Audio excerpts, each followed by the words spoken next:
Tetapi yang terjadi adalah hampir 99% hasil polling dalam time series yang berdekatan dengan survei itu bertolak belakangan. Hampir semua polling menempatkan Anies Baswedan di posisi nomor 1. Dan jaraknya dengan posisi Ganjar Prabowo itu jauh sekali. Bang Ican tidak menyamakan survei dengan polling. Tentu tidak. Survei secara saintifik tentu lebih bisa diterima keakuratannya dibanding dengan polling. Tetapi sekali lagi, polling adalah respon orang dalam tempos yang sama, di populasi yang sama, yang jika hasil survei itu adalah mendekati kebenaran, dia akan terkonfirmasi dengan hasil polling yang juga akan sama dengan survei.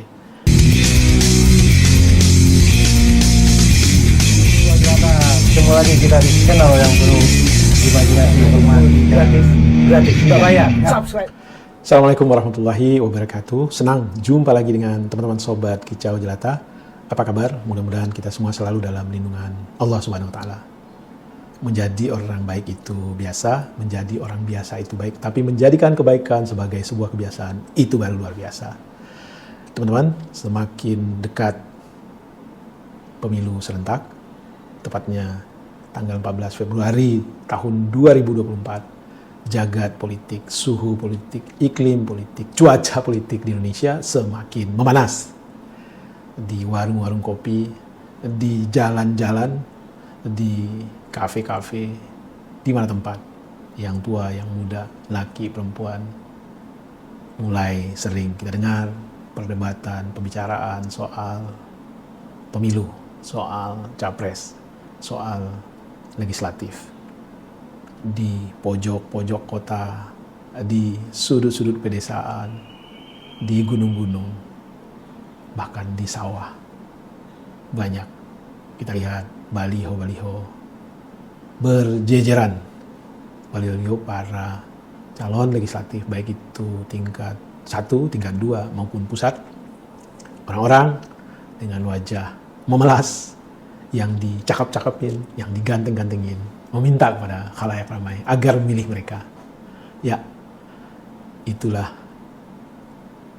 nuansa di tahun atau bulan-bulan menjelang pemilu serentak ini yang kita rasakan, kita lihat.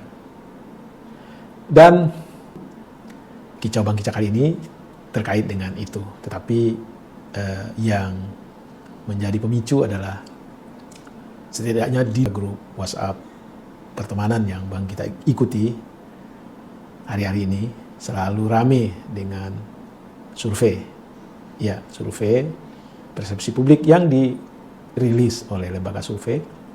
Dan hasilnya itu selalu menempatkan Prabowo atau Ganjar Pranowo di nomor 1, 2 dan Anies Baswedan di nomor 3. Dengan selisih yang sangat jauh. Tentu posisi ini di kalangan para pendukung Ganjar atau Prabowo sangat menyenangkan dan selalu mereka share di grup WhatsApp. Dan ini mendapatkan respon dari mereka-mereka yang mendukung Anies Baswedan yang menyatakan bahwa survei tersebut tidak benar, survei tersebut tidak bisa dipercaya, survei tersebut adalah alat mesin propaganda semata. Ya, Bang kita ingin membahas soal survei ini biar kita secara jelata gampang memahami apa sebenarnya survei. Survei secara saintifik itu adalah salah satu statistik terapan yang sangat membantu peradaban. Survei katakanlah misalnya untuk mengetahui seberapa besar cadangan mineral di bawah tanah, tentu tidak mungkin kita membongkar seluruh tanahnya lalu kita ukur cadangan mineral. Itu sesuatu yang ya bukan mustahil bisa dilakukan, tetapi memerlukan waktu yang lama dan teknologi yang tinggi. Nah, survei bisa mengatasi atau tanpa mengukur, mengeluarkan seluruh mineral yang ada di bawah tanah tersebut dengan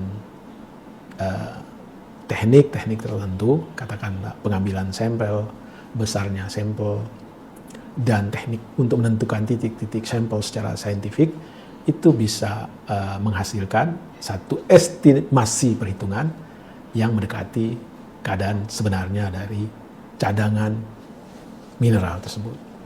Nah, dalam bidang marketing misalnya, survei juga sering dilakukan untuk mengukur tingkat kepuasan konsumen terhadap satu produk yang telah dikeluarkan dan serangkaian pelayanan after sales yang juga telah diperkenalkan. Lalu pada periode tertentu, produsen ingin tahu seberapa puas konsumen dengan produk yang dia keluarkan, seberapa puas konsumen dengan layanan yang telah dia perkenalkan dan telah diterima oleh konsumen. Dilakukanlah survei persepsi. Tentu dengan cara teknik, tidak seluruh konsumen ditanyakan, tetapi secara katakanlah size-nya tertentu, titiknya tertentu, maka sampel diambil, dan sampel tersebut dengan cara tertentu itu merepresentasikan pendapat seluruh populasi. Yang kita ingin garis bawahi di sini adalah dalam contoh pertama tadi, katakanlah survei soal mineral, itu kan mineralnya sudah ada, sesuatu yang tidak berubah. Begitu juga dengan soal kepuasan pelanggan. Pelanggannya sudah mengkonsumsi produk yang dilemparkan oleh produsen, pelanggannya sudah mencoba layanan after sales yang diberikan oleh produsen. Jadi sesuatu yang tidak mungkin berubah lagi, yang sudah terjadi, dan persepsinya terhadap itu, terhadap apa yang sudah terjadi tersebut. Lain halnya dengan survei persepsi publik dalam bidang politik. Katakanlah soal popularity seseorang, soal elektabilitas seseorang. Kita bicara sekarang soal survei yang selalu mendatangkan, katakanlah, pertengkaran yang tak berujung di grup sosial media, yaitu survei elektabilitas. Apa itu survei elektabilitas? Survei elektabilitas adalah satu survei yang dilakukan untuk mengetahui pandangan, persepsi dari satu populasi terhadap tingkat keterpilihan seseorang. Tentu survei tidak dilakukan dengan menanyakan kepada seluruh populasi, tapi survei dilakukan dengan mengambil sampel dari populasi tersebut, dan berdasarkan sampel tersebut ditabulasi, lalu diambillah kesimpulan. Ini tentu berbeda dengan survei katakanlah cadangan mineral atau survei kepuasan konsumen. Kenapa? Survei persepsi publik soal elektabilitas ini adalah survei yang dilakukan untuk sesuatu yang belum terjadi. Pilpresnya sendiri akan dilakukan tanggal 14 Februari tahun 2024. Lalu survei persepsinya dilakukan secara time series sebelum hari pelaksanaan pencoblosan tersebut. Jadi sesuatu yang bukan berpotensi berubah, yang pasti berubah. Jangankan harian, mingguan, apalagi bulanan, bilangan menit saja persepsi seseorang bisa berubah. Lalu secara esensi, sebenarnya sejatinya survei persepsi publik terhadap elektabilitas ini gunanya untuk apa? Namun bagi Kica, gunanya secara sejatinya survei ini adalah lebih kepada kebutuhan internal dari kelompok orang yang mendukung seseorang untuk menghadapi kontestasi, katakanlah pemilihan presiden.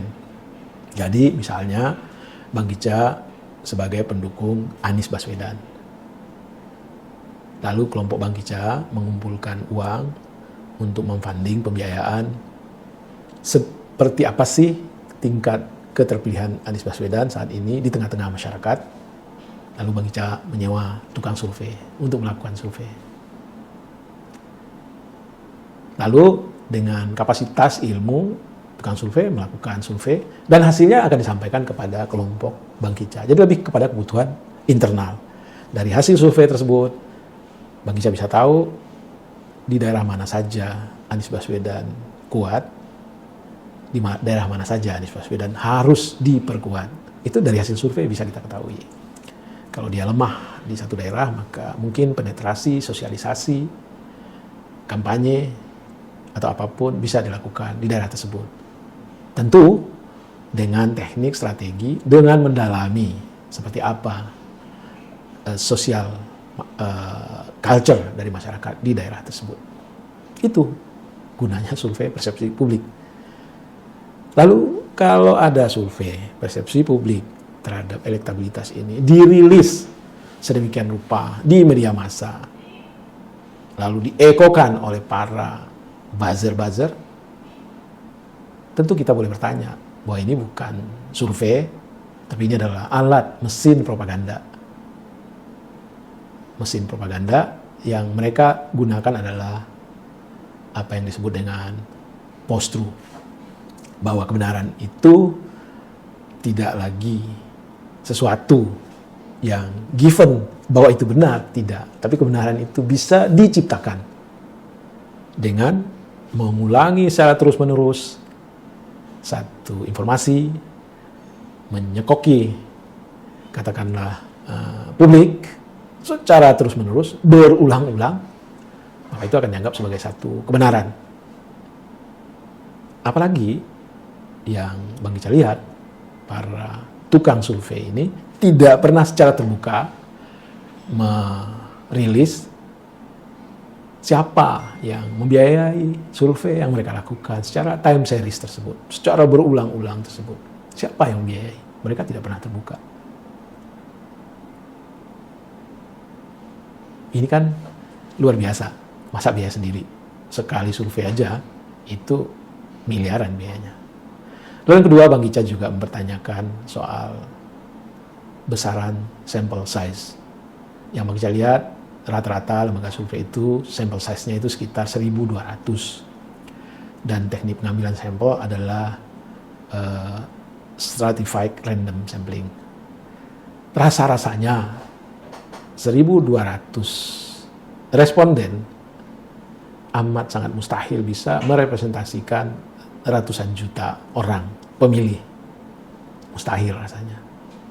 Jadi sampel size-nya sendiri sangat tidak representatif. Bagaimana mungkin kita mengambil kesimpulan persepsi orang secara total populasi itu berdasarkan size 1.200 orang yang kita tanya.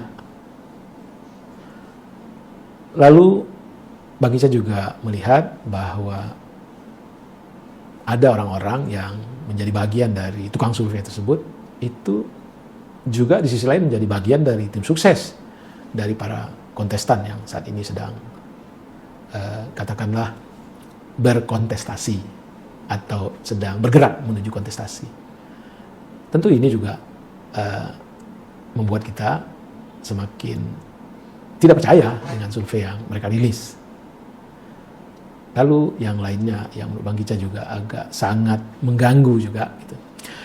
Kalau survei yang dilakukan secara saintifik benar adanya, baik itu tekniknya, baik itu ukuran sampelnya, maka tentu hasilnya kalau dilakukan dalam time series yang berdekatan atau sama, itu akan paralel inline dengan hasil pooling. Karena pooling juga kan diambil dari populasi yang secara umum berdasarkan sampel size yang dilakukan oleh lembaga survei itu keadaannya ya sama saja dengan apa yang dihasilkan oleh lembaga survei jika sampel size lembaga survei ini representatif.